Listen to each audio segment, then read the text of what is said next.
To forgive at all means there is some willingness to let go of it. If you're saying, please show me the truth, some part of you's acknowledging, maybe I'm not right.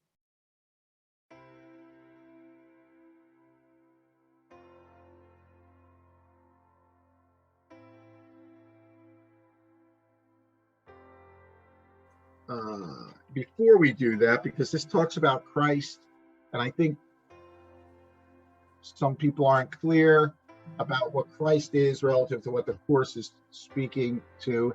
It really doesn't, it sort of defines Christ, doesn't do it specifically or clearly. To me, Christ is that part of us we all share, the light in us. Christ means the anointed one, right?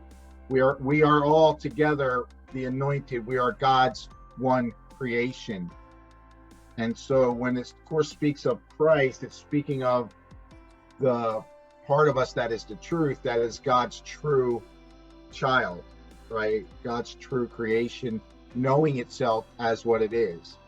And you can have a Christ mind, and Jesus got to a place when he was here as a human being in a body, he got to a place where he had the Christ mind, and he saw everyone as one with him, as Christ. He saw beyond the body and saw the truth. And that is what he's teaching us to do. That's why he came. He showed us how to do it. You do it through forgiveness, through the willingness to see the truth. You will come to see the truth. But you have to be willing to deny or relinquish what the ego thinks it knows. So you have to be willing to not be right about the people, places, and situations that seem to be around you. And that takes a little effort, right? The ego wants to be right. It's always right. So you have to be willing to let go of that and forgive or seek to find the truth. To forgive at all means there is some willingness to let go of it. If you're saying, please show me the truth, some part of you's acknowledging, maybe I'm not right.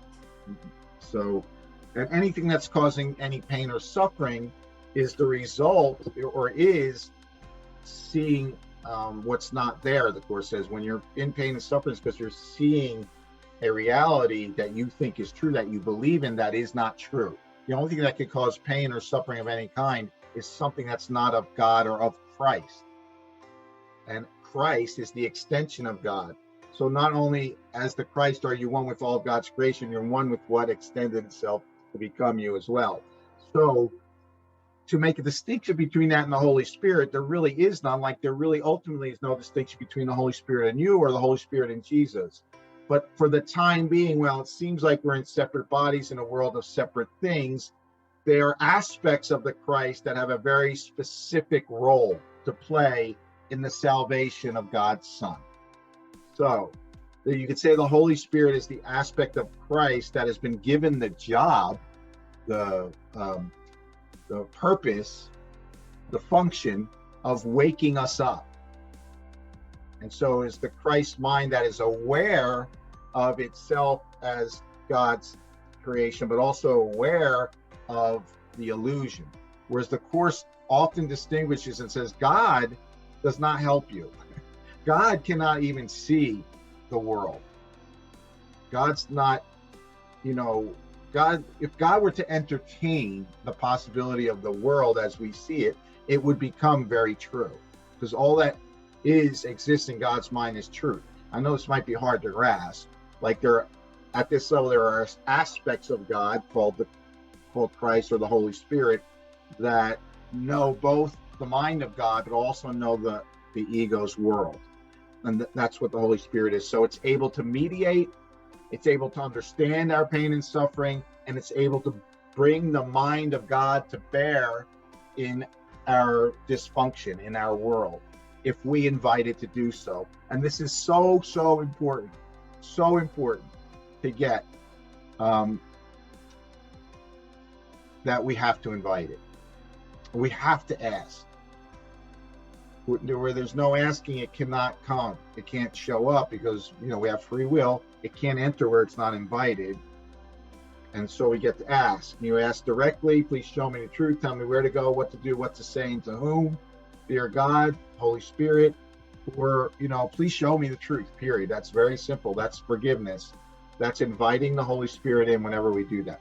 So the Holy Spirit is the aspect of Christ that has been given this mission, right? But we are all aspects of Christ. And at any moment, you can enter the Christ mind, or the part of your mind that knows itself as God's son or God's creation. I hope that makes some sense. That's how I understand what the Course is saying, and that's probably, the easiest way to sort of understand. So, Jesus is the Christ mind and no other mind, but he's not Jesus Christ, like Christ is his last name. He's not the only Christ. We're all Christ, right? And this is where some religions don't get it exactly right? So Jesus is the same as us. He's just a few steps beyond us in the waking up, in the awakening of God's Son. And so because he is, and according to this, he was the first, but it also says, and you'll read it here, there are many teachers of God, many awakened ones, and in the end, they're all the same one, right? But while we're in space and time, and it seems like we need separate ones, different ones that have slightly different, characteristics or a slightly different story or whatever, while we think we're in the land of stories, they're provided in the way that we need them. And all of God's, all of Christ, all of love, all forgiveness is provided to us in a form that it can be used while we think we're in the land of forms. So there are very specific ways that these things show up, that forgiveness shows up, that Christ shows up, that the Holy Spirit shows up, that miracles show up, while we think we're here in need of specificity, of specific solutions to specific problems.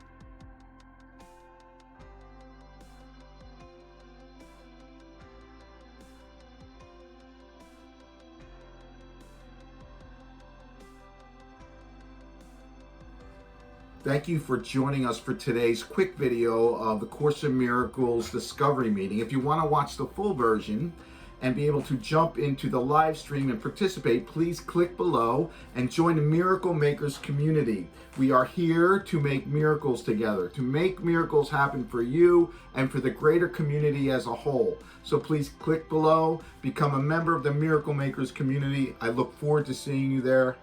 Thank you.